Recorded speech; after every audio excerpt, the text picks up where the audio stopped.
At this time, recognize Mr. Powell, the subcommittee chair, for 5 minutes. Thank you. Thank you, Mr. Chairman. You know, we hear that in the future we're going to have a better economy, and everybody hopes so. But it's hard to believe. It's hard for me to believe anyway, because I look back on our past 3 years, and what Congress has done and what the Fed has done. We've literally injected about $5.3 trillion. And I don't think we got very much for it. The national debt went up $5.1 trillion. Real GDP grew less than 1%. So I don't think we've gotten a whole lot. Unemployment really hasn't recovered. We still have 7 million people that have become unemployed. And one statistic that is very glaring, if you look at the chart, is how long people are unemployed. The average time used to be 17 weeks. Now it's nearly 40 weeks they stay unemployed. So nothing there reassures me.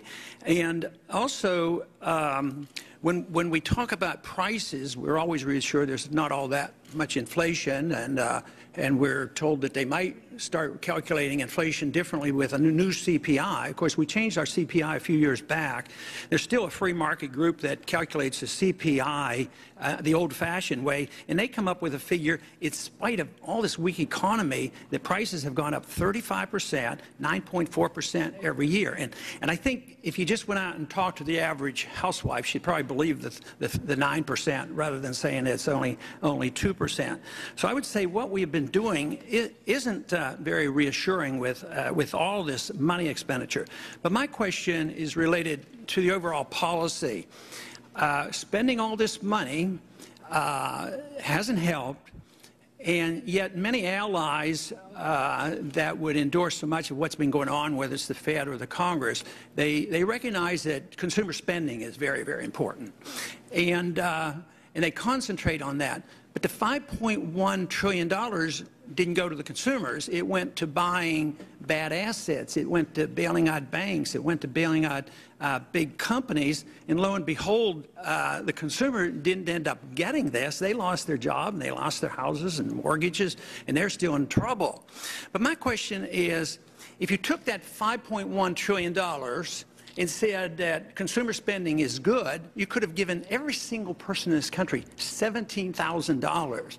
Why is it the program of both the Congress and the Fed to direct the money to the people who had been making a lot of money, instead to the people who, if you argue that the consumer needs to spend the money, I obviously don't advocate this, but I would suggest, you know, maybe it could have worked better. It couldn't have worked any worse. But what is the reason we direct it toward the banks and the big corporations, too big to fail, and we don't pay that much attention to the consumer if it's true, and I don't know if you agree with that or not, that consumer spending is an important issue?